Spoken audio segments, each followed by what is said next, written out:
broadcasting live from the Calabar Women and Children Hospital, Calabar, Kwara State. Today we are bringing on live the ABC of Child Health, right, with Prof Asindi, who is ably seated with us this evening. Prof Asindi is a professor of pediatric neurology. Prof Asindi is actually the icon of this show. But with us today is Dr. Ubong Udo. He's a clinical microbiologist with also the University of Calabar Teaching Hospital. Now, we will be coming live on the ABC of Child Health every Wednesday and Friday. And for this edition, we have the topic, COVID-19 and the child. To do justice to this topic are my able panelists, the icon of the show, and Professor Udo. Please stay focused and listen, and we're sure you'll be benefiting a lot from this show. Now, we want to begin with Dr. Udo.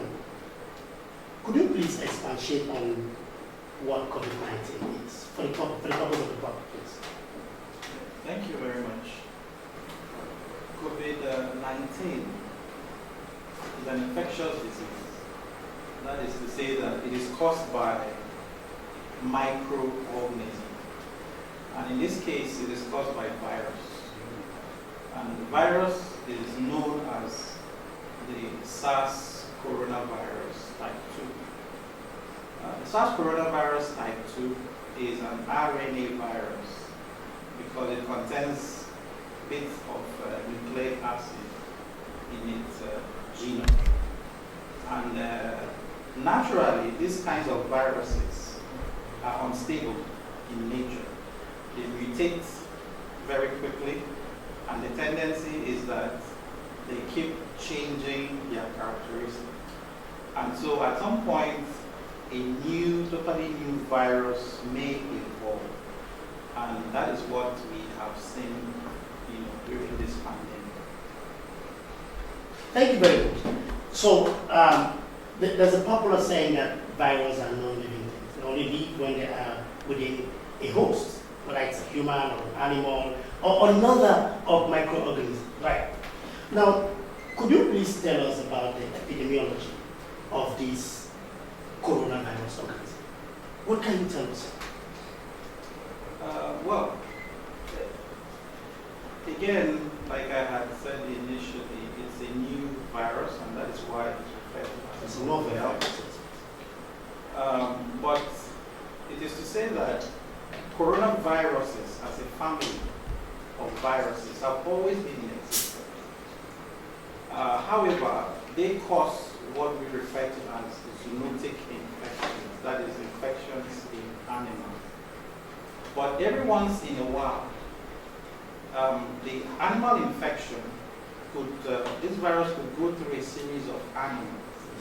For instance, in this case, it started with the bat, and it moved into a lizard-like animal called the pangolin, and kept mutating to what we have now, which can move from one human to the next human. So, in terms of epidemiology, it has spread in recent times from China, started at Wuhan. I think it was on the 4th or the 5th of December that it was first announced. And from there, it has moved to Europe, it has moved to North America, South America, it has gotten to Africa. And so basically the entire world has felt the ravaging magnitude of this infection. So it's a pandemic. Okay, we're still on epidemiology. So we're looking at how does it infect? Does it infect males more than females? Is it more preponderant among teenagers, children? And there's some racial predilections for this because of recent, we found out in the United States that the death rates among the blacks seem to be higher, and not just the blacks, other races seem to be higher than the Caucasians. Are there really any hard facts to tell whether it's male predominant? Because the death rate is said to be male predominant. But how does it play out in these different demographics? So in terms of the demographics, yes. A lot of the data has shown that it is more common in the males. Now, this could be attributed to the fact that if we take the household, for instance, in most instances, it is likely that the males will be the ones who would rather go out more. Okay? They will want to protect the female. And so, in the end, that would account for the exposure that the males would have and end up with infection. But in terms of the actual transmission, there are three modes generally. But in this particular instance, there are two major modes. Good. The first mode is droplet transmission. What that basically means is that if someone sneezes or coughs, there are particulate matter that will come out of either the mouth or the nostril. And these are usually, moist because of where they are coming from. And so it is in those particles that the virus is carried. But those particles are heavy, so they are not sustained in the air. And so within a short distance, they drop to the surface. And that's why they are called droplets. But if somebody is within a reaching distance, then the droplets could land on somebody's face. So, and from there, it would get to the mucous membrane of the mouth, the nose, or the tongue. And so that is why it is advised that social distancing and now physical distancing, needs to be in place. So you need to be away from somebody for a distance of about 1 to 1.5 meters. Now, the other mode of transmission is a contact. And that is really where we are getting it wrong. Because virtually everybody is wearing a nose mask now. And even the nose mask we are wearing really is to protect the other people from getting infected. It is not really to protect ourselves. So it's assumed everybody has the virus. Yes. So you wear the face mask to protect the next person from your own virus. Yes. So if everybody does the same, we protect each other from the virus. Good. So the other transmission mode is contact. So that is where etiquette, respiratory etiquette comes in.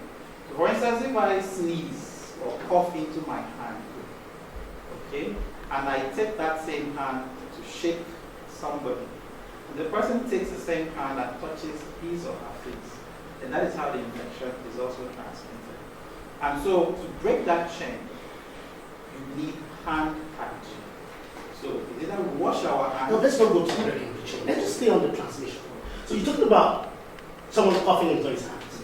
Now what happens if, after coughing into my hands, I use an ATM machine? So I dial the numbers on the ATM machine. Or I dial the number on the lift. Or I hold the handle of the door. Or I touch the table. And someone else comes to touch the table. Could this also account for the spread? Definitely. So for instance, if I sneeze and I don't cover, myself, either with an elbow, sneeze into my elbow, or use a tissue, then disposable tissue. Disposable, which I will have to dispose properly. Because we are used to it in Africa, using handkerchiefs. So we cough into it and we pop it. No.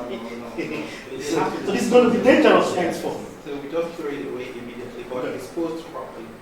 So if I were to sneeze and the droplets land on this table, then anybody around who places his or her hand on the table automatically carries and puts it on the eye, so nose or the mouth. So if you put it on your eye, or the same thing. For instance, the other day I was carrying my printer. I had my knapsack on my back. I was carrying my printer. And somebody rushed to me and was like, "Sir, I want to help. Can I carry your printer?" I said, "No, please, don't carry my printer, because I don't want your hand to touch it, and then I'll have to touch it again, especially because I'm taking it home." So those are the measures people need to put in place. So can I use your phone for a minute, please? No. It's going to be dangerous things. Very dangerous. Dangerous. Or you say, okay, I'm the boss man. I'm walking into the office, so somebody's rushing to take my bag. The person shouldn't handle yours. So this COVID-19, a lot of things, what we call social etiquette have to change. But you've done so well with that. You've actually taken me to the transmission of the virus, right? Now, we talked about droplets and contact. And the contact, very many opportunities. Droplet spread, so if you are within a room, which is why we're trying to sit a little bit, even though we are a bit of cramp, trying to keep some distance from each other, we can avoid these droplets from flying far enough to get to the next person and inhale it directly. Now, look at the transmission. Initially it was coming from overseas. But even though people persons have stopped traveling into the country, we still have the virus, going around. So what could account for that, Dr. Mohammed? Thank you. So the virus, in terms of that pattern of transmission, it will happen in stages. Ordinarily, because our country is not where the virus started originally, we shouldn't even have had that problem if we had been able to stop the people who came in with this virus. And that would have been an important transmission, right? Yes. Good. Yes. Talking about an important transmission. So like when the first index, the index patient came in, the Italian, yes. So if we had been able to shut, our borders and all of that at that time, maybe a lot of what is happening now would not have happened. But be that as it may, after a while, when we begin to notice that we've had one case or two cases that are no longer linked to people who are coming from outside, then at that point we could, it's safe to say that local transmission would have started, which would then finally end as community transmission. So I get it, and I give it to you. Both of us have never traveled overseas. At that point, that's community transmission. But I get it from somebody who just came overseas. That's an important transmission. So, and that is what is causing the escalation, despite the fact that the airports have been closed. Okay, thank you very much for that. We are not going to delve so much on the microbiology because I'm going to have one-on-one with you in our very subsequent edition. Today we're trying looking at the China, but I wanted you to just expatiate a bit on the virus. You said it was first noticed in Wuhan, China, and from then it escalated globally. And you said one of the reasons why it did escalate globally was because of the human travel. We live in a jet age. People move around so fast. Somebody got the virus from one country, and the next 6 hours is in Africa, from wherever, anywhere in the world. All right. I just want to talk about the prevention. Okay, I know the prevention is part of the management strategy. It includes prevention and treatment. But let's just stay on prevention until when I can have you on set fully with me. How can we prevent the transmission of the virus? Fine. So that takes us to breaking the chain of the transmission. Now, in very strict terms, we would rather use the word containing the virus now. Because in actual fact, we are allowed it to get to us. Yes, so we really are not preventing. So now we are containing. So how is it that if one person has it, the person doesn't spread to the family, for instance? If one person has it, the person doesn't spread it to the workplace, staff and all of that. So these are the things that we focus on. So use of face mask, like we have earlier said, virtually by everybody now, and alertness. So you had mentioned door handles, for instance. So in a public space, virtually everybody is going to touch the door handle. So, or you are in a cab, you are about to exit a cab, you need to open the door. So what do? Every time you touch a door handle, every time you open a cab door, every time you touch the keke, as you're trying to step in or you're trying to step out, you must do hand hygiene. And you have two options. Either you wash your hand with soap or you use a hand sanitizer. In a country like Nigeria, where water, sanitation and hygiene is a problem, but which you could possibly do with if you have a hand sanitizer, right? A good alcohol-based hand sanitizer. So you could carry one around, and as soon as you alight from your keke, you have to pick up your hand sanitizer. But now let's look at this, because we're being very practical now with Nigeria. So I come from a keke, and I have the hand sanitizer in my pocket. So I reach from my pocket, I have contaminants in my pocket. Let's assume I actually did contaminate my hands. And I pick up my hand sanitizer, and I use it. Because the next person says, can I use a hand sanitizer? So it would be unwise for me to hand over my hand sanitizer to the person. So I can just touch use it and maybe rub the hand sanitizer on the sanitizer itself. So try to sanitize the container of the sanitizer. And then avoid giving my sanitizer to the next person. That would be a sensible thing to do in our environment. Because we can't have water. You're supposed to have water in marketplaces, in the supermarkets, in hospitals and banks. You agree with me that in Nigeria you possibly cannot have that. But we all can afford to at least carry hand sanitizer around. So this COVID-19 is actually changing our lifestyle, how we do things. Now, what is a sustainable preventive strategy for COVID-19? And do we have it already? Well, the sustainable preventive strategy would be for us to go for all our tests. Because we may not really, the COVID-19 may not suddenly disappear overnight. It may still linger over time. What may happen is that over time, if a lot of people have been exposed, they may actually recover even without symptoms and may go ahead to have immunity. But then there will be those people who will still come down with it. So what we need to do is to be able to have testing at every nook and cranny, and also be able to have places where case management of such patients. Now, how does testing help? Okay, what's the advantage of testing? Is it so we can get tested, we know who is positive, we isolate, and reduce the transmission thereby, and if you are negative, you're fine. But what we're looking for is to call, like CULL, to call those who are infected and put them in a particular place so that we break the transmission. Now, why about vaccinations? Does that have any place? Yes, well, vaccination always has a place as far as infectious diseases are concerned. For COVID-19, all kinds of vaccines are being bandied around. But in the end, trials have to be done. And how soon are we to getting one? What's the projection? Yeah, well, some people have said 1 year. Some other people have said 18 months. 18 months is what I heard most. Yeah. So we would have to allow that time. And that takes you to somewhere next year. Yeah. Okay. Yeah. So we're looking at if they have to follow the best practice in the development of the vaccine, even as fast as they can, we're looking at 1 year to 18 months to getting the vaccine. So while we are at that, we are left with the option of hand washing, avoiding touching our hands, but hand hygiene, respiratory hygiene, coughing into our elbows, using social distancing, okay, and possibly isolation of infected cases. These are part of our best options.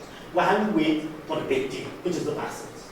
Now, they've talked about using human serum. Okay, we've heard of persons saying, okay, go pick up antibodies from people who have gotten the infection. Okay, they develop antibodies. Pick it up and give it to others. And what are the limitations of this? Yes, so in the sense of immunotherapy, so there are different aspects of immunotherapy.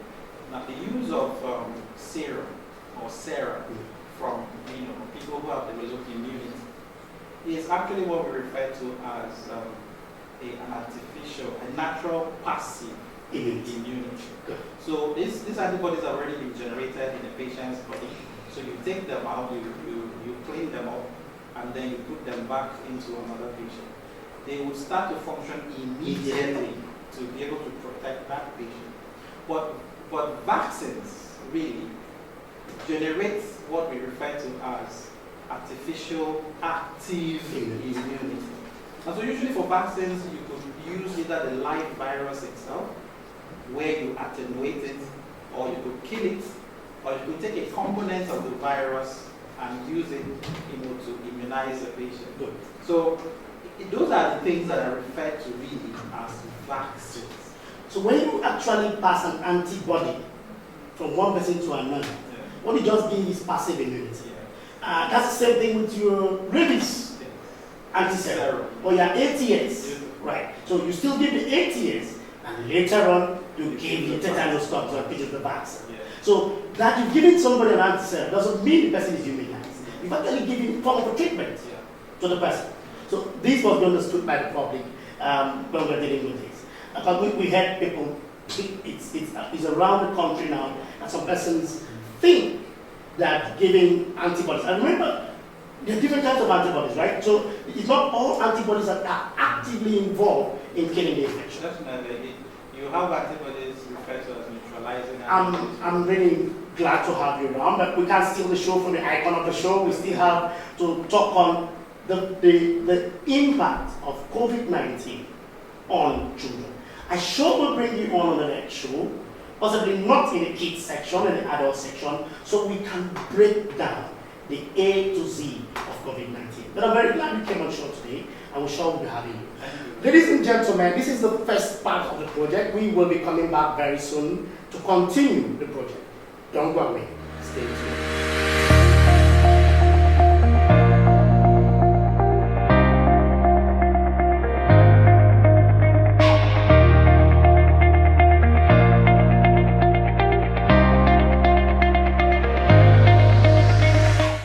Welcome back to the ABC of Child Health with the icon, Professor A. Asindi. I am the anchor, Dr. Osim.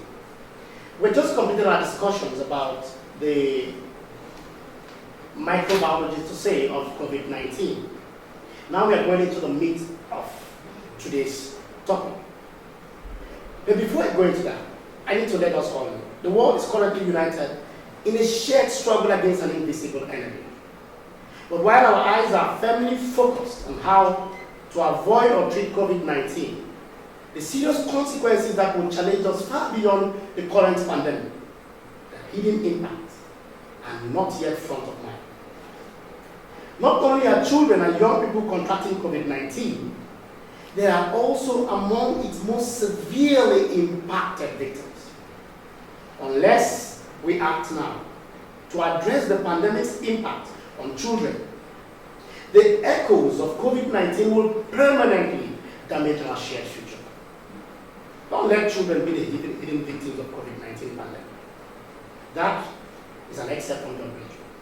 And now to discuss these issues is with me, like I said earlier on, is Professor Andrew Asindi. Professor Andrew Asindi is a professor of pediatric neurology and the icon of this show, the ABC of Child Health. So in this first episode, we're going to be discussing about children and COVID-19. And subsequently, we'll be discussing about other pediatric health issues. Thank you for being with us this evening, Professor Asindi. We don't seem to hear a lot about COVID-19 actually. We only hear about chest syndrome for adults. We don't hear anything about it. Does it bother you? Thank you very much, Dr. Osim. The world pandemic is very clear. At the moment, 3.5 million people all over the world have been affected. There really are we heard about children in this country. But it occurs also in children. In analysis done from Wuhan or in China, 2,000 children were involved. Out of the large and enormous figure that were picked up of people who have contracted the disease. Fortunately, that had to be for obvious reasons which I will give later. And therefore, children, the percentage has been picked at 2%. Approximately 1.7, 2% has been given as the prevalence of the condition in children. That's a very small figure, very significant if you have a small population whereby children are also ravaged by this disease. Why is that so? It's because children do not move so much like adults. And when it affects children, it's not different from the cough and cold and catarrh, which is very common in children. And therefore, people tend to ignore it. Most of the tests are done in adults. Children are ignored totally. And therefore, this condition is not really picked up in children. The other thing I want to mention is children acquire this disease from adults. It's been known that this condition, the virus, COVID-19, in some cases has been found in newborn babies, 7 days. And it is queried whether the virus crosses the placenta to affect the baby inside the womb. I'm using very simple terminology because I want everybody to understand. So these babies have been seen. It doesn't seem to cross the breast milk to the babies, but they have found newborn babies who have had this condition. And the newborn babies have very poor prognosis. I mean, let me say, if they get it, they are bound to succumb. Why is that? Because they don't have the immunity that Oh, they have. When it ravages their lungs, they have very little chance of survival. And therefore, this condition can be detected even as early as this. So, Prof, does that account for the reason why the elderly also are highly susceptible to the infection, just like newborn? Because like newborn, their immunity might not be that good. Obviously, the newborn, there's an age variation. Newborn babies are born with very poor immunity. As you grow older, your immunity also wanes. This may explain it. But again, the older people tend to have other conditions like chest problem, asthma, diabetes, and heart disease. So when it gets onto them, these other organs very easily fail, and therefore the condition becomes very interesting. That's very interesting. Another thing is, in terms of spray, children are able to spread the disease. When they get it from adults, it stays in the nostrils, in the pharyngeal region, in the throat, and they are able to also spread the disease. And it's interestingly also, coronavirus has been found in the stool of children. Interesting. Yes, stool of children.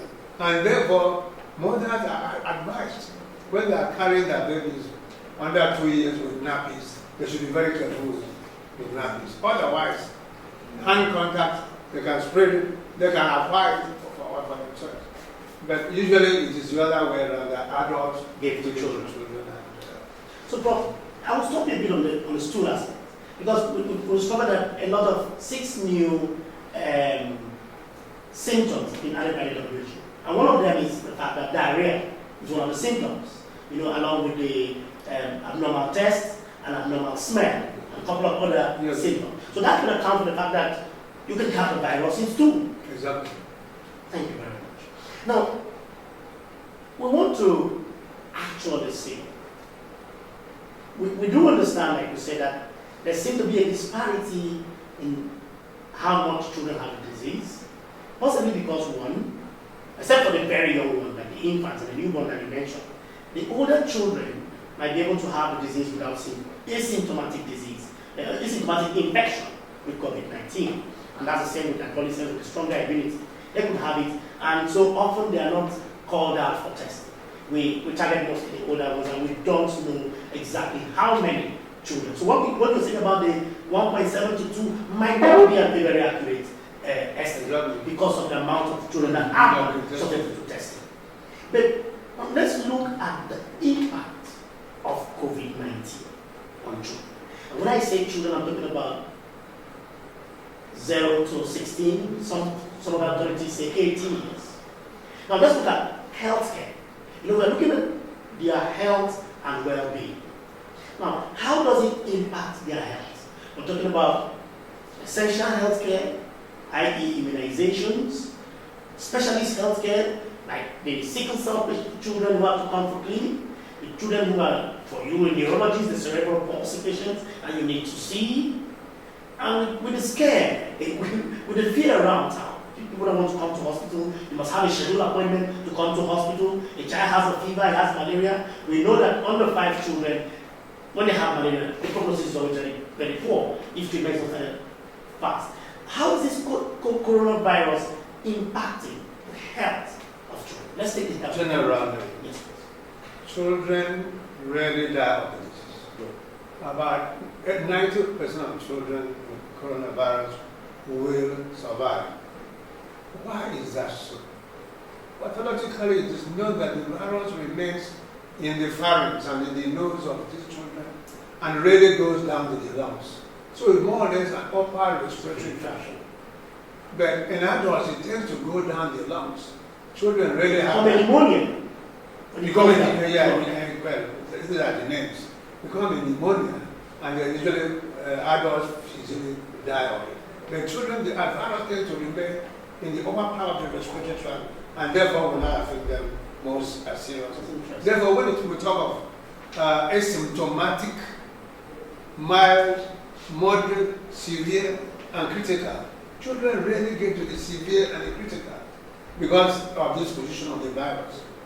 And therefore, the mortality rate or death rate in children is very, very low.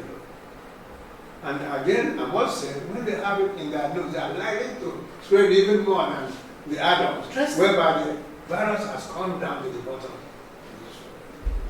Now, so the death rate is very low in children. But if a child under 1 year acquires that disease, the mortality rate is high. So you can find in children, the newborn, 2 months, 3 months, up to a year. When those children are that age category, the age bracket, acquire the disease, the mortality, the death rate is quite high. But rarely do they get it because this 2% or 1.7% I mentioned in terms of the prevalence of these children. Now, how does it impact look at the collaterals? If the disease does not finish, yes. What they are taking collaterals or aftershock, called aftershock. Now, if a parent is ill, what happens? The child doesn't have the care. It has happened that both mother and father are ill, Yes. and they were dying without ever returning home to care of the child. The socio-economic aspect of it can be explained by anybody. The income, what is happening now, everybody is sitting at home. And therefore, the income is no more coming in. How do the parents feed these children? Therefore, it becomes very difficult. Now, you can also see that during this period, schools are not holding. Therefore, majority of children are no more in school. Everybody comes comes home. Now, if you know, majority of Nigerians live in one room. A majority of Nigerians have a large number of children. Sometimes minimum is 3 or 4. But a lot of parents will go up to 5. So when you have 5 children and the 2 parents, perhaps also dependent, living in one room, it can be very difficult in terms of sleeping arrangement, in terms of feeding, and other things. So the children become very agitated, very active, and all that. Now, hospitals nowadays, it can be very difficult for you to go back for a condition that is not serious. So what we call cold cases, when somebody is not very ill and he goes to the hospital, he will not likely to go to hospital. Therefore, immunization programs are disrupted at this time. Well-baby clinics are disrupted. Follow-up for diseases like epilepsy and all these. The parents would not go. So the children rot at Adam and Mama rot. But when it comes to school, the impact is very much so because children up to university don't go to school because of coronavirus. And therefore, everybody is so depressed. The students themselves, even down to primary school now, are very much depressed. Secondary school. So mental health issues and emotional health issues. Yes, it comes into all of that actually. When you cannot do what you are supposed to do, it upsets you completely. And people don't think that these things happen. I mean, children get upset. Even a 1-year-old child can get upset by the attitude of parents and all that. Anyway, let's all get into that. But what I'm saying is, when it comes to malnutrition, let's revisit that aspect. You know that in the world figures about 400 million children in this world are malnourished. When it comes to a situation in Nigeria where children do not, primary school do not, secondary school do not go to that school meal, which is maybe the only meal, rich meal for the day, is lost. You can imagine that a lot of malnutrition is going to occur. And the parents sitting at home don't come, no revenue, cannot provide. So these are the collaterals that follow. The children may not be so much infected by the virus, but this is the chain of reactions that follow what the virus can do. Not necessarily the impact seems to be worse Yes. on the So children we can- and even the adults. We can say that children may die more of hunger than the diseases. So they die more the aftershock of COVID-19, like you said earlier. Aftershock. Yes. We call it aftershock. So the condition is, I think, well, what the government is doing, maybe we'll discuss that later on, to supplement palliative things and all that are coming on. And we can encourage the pediatricians would like, the Paediatric Association of Nigeria would like, the NMA would like the government to consistently supply. But it's not possible. Individuals are also encouraged to come in to help the situation and all that. Philanthropists, community persons, political figures. This is when they should show what stuff they are doing. Because the impact of COVID-19 is not just the virus. When it comes to children, it's a lot of the collateral damages that affects them. Now, let's look at child abuse. Parents don't have money. They don't have any hope. They don't know when the lockdown will be over. And most times, children will be children. They will irritate parents. This could have a lot of impact on child abuse. Could you expatiate on that? Well, what I can say from my own observation in pediatric parents, child abuse is not very common in Nigeria. But it does happen. Good. But in times like this, very difficult times like this, parents are underage, real type of attitude. And if all children are there at home fighting and all that, and the parents is depressed over economic situation is going through, something can happen. The attitude to children may change. So child abuse may come on at this time. It had, let's say, if it had not happened before, it may begin to happen at this time. It can be postulated, Yes. and it may be true. Yes. That you can spam the child more So than there will be a spike in child abuse. But the child is always around, the children are always there causing trouble and all that. Eating more than they normally would eat. If they eat 2 times before, they now want to eat 4 times because they are always at home. Now, there's this other group of persons that we don't take consideration. The adolescents. Those ones were supposed to be in secondary school and the university. You know, they could be full of energy and ideas. And now, often, school takes much of their time, so they are occupied. Now they have 24 hours a day, 7 days a week, free time. This sure could bring social impacts on these students. Exposure to drugs, living miscreant life. Sure, this will tell negatively on them also. If a young lady, the age between 11 and 19, yes. either secondary school, At university. in the university, and you are now confining them into one room, or let's say 2 rooms and all that, they cannot go out, they are restricted. Obviously, the attitude will change, the attitude to life will change. They will be under attitude of getting underage. Rebellion and the rest of that. it. So, and then the parents are also depressed, everybody else is depressed. They can take it out on the parents and all that stuff. So anything can happen. Juvenile delinquency and crimes and all sorts of things It's fighting, can happen. It's fighting. These are the things. Especially the boys. Yes. You cannot really restrict them. All these hoodlums who can get children get themselves into this type of attitude, even because of that restriction, the restrictions that have come out of all this.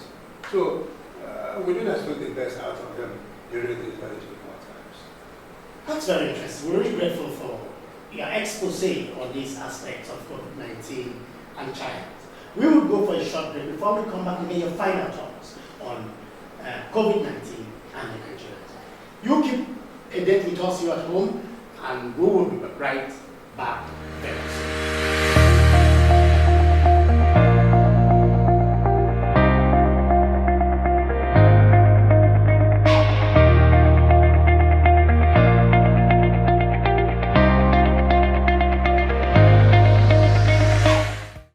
Welcome to Child Health with Prof A, the icon of this show.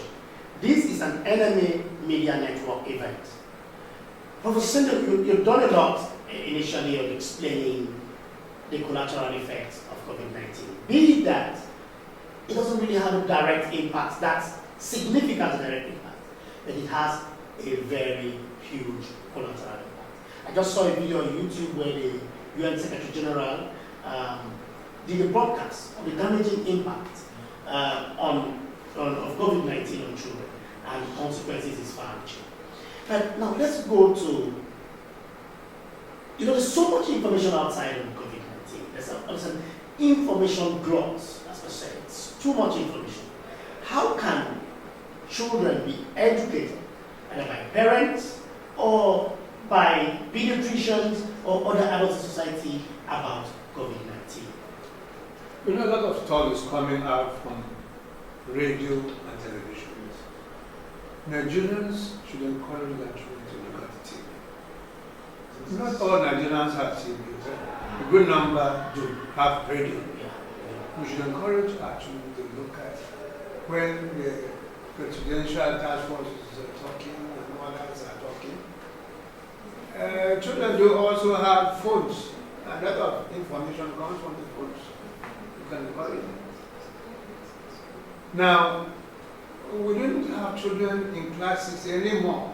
So that's a bit of a handicap. So they will get education from that. Yes. So we should teach, I think we should teach the parents and the hands-on information from the parents. We should be teaching children how to wash their hands. We should be teaching children how not to get their hands around that. But that's a very difficult one to get a child not to do that.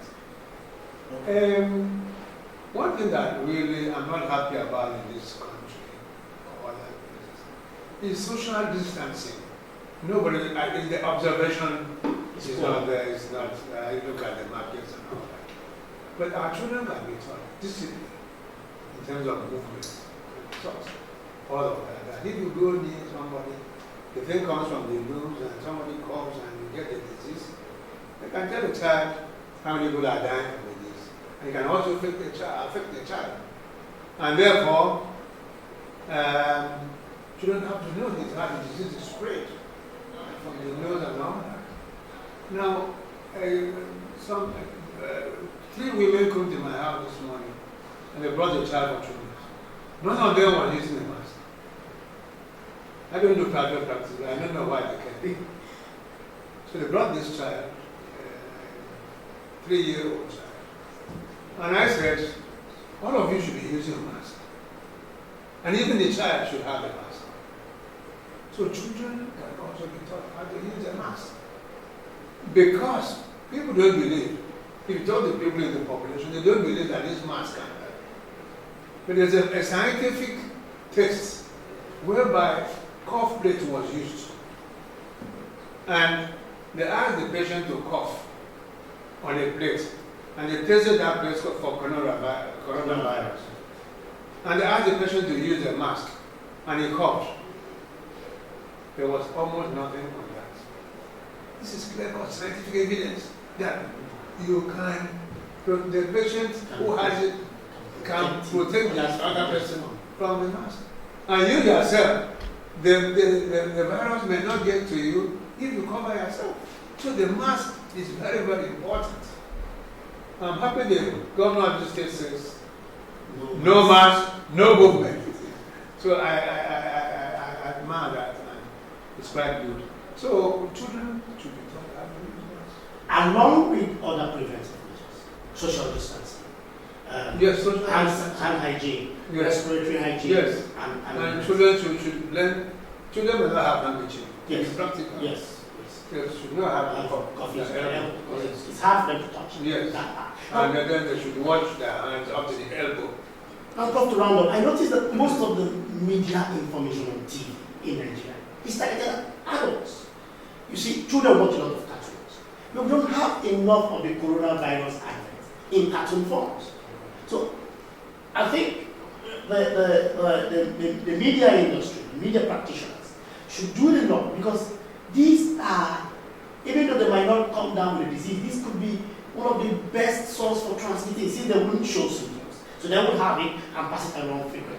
We notice that they are not doing a lot of adverts targeted at children and cartoon adverts, the kind of things children would like to watch, passing the information on the coronavirus using this child-based media information. So these are things we're going to look at. I thank you very much, Professor Asindi, for being on the show.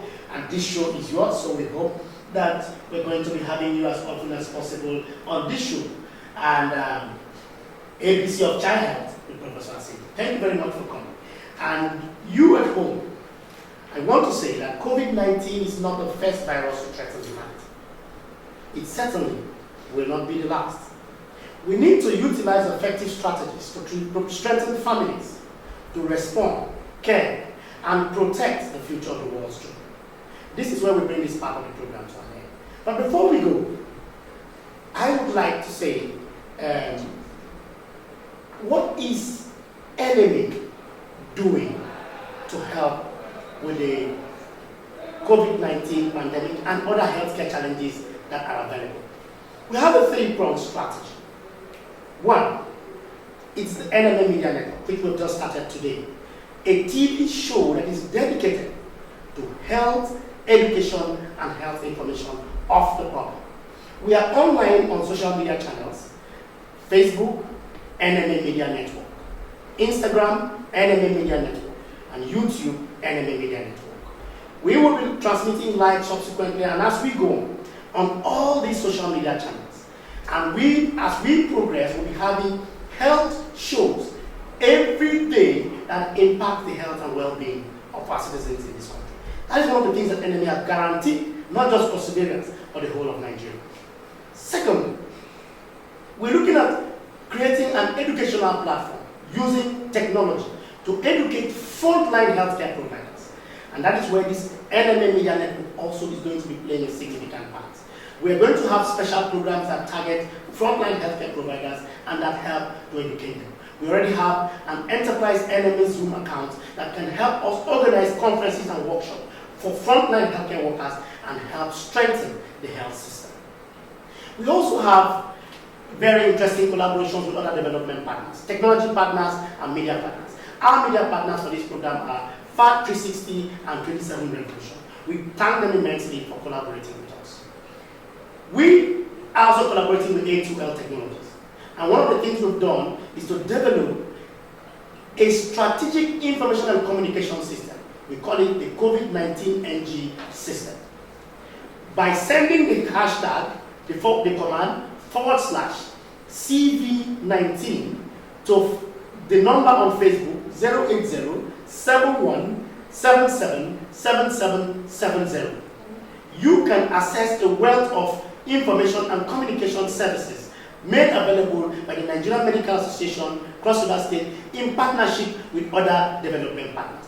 Critical among them is the Child Survival and Development Organization of Nigeria, CSDOM, who have graciously provided us a studio facility that we're using to run the show.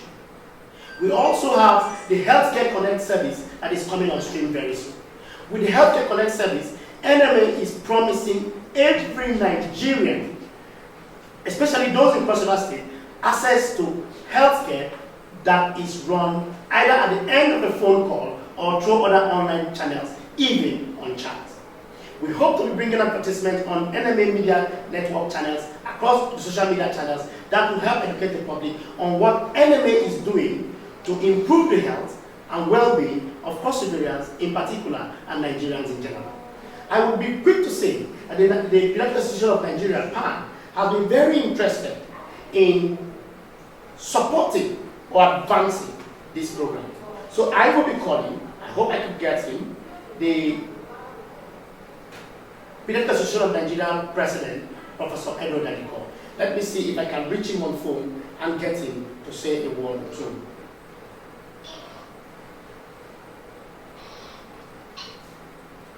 Professor Edward Adiko.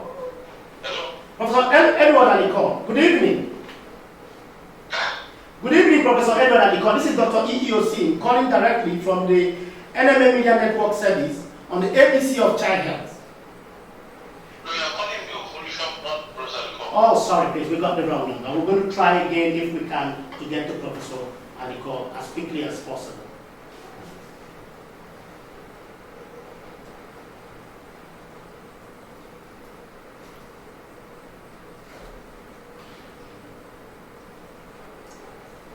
we hope to get him quickly so we can get his input, because our weekly Wednesdays and Friday shows will be targeted at children. And Paediatric Association of Nigeria is keenly interested in partnering with us in this program.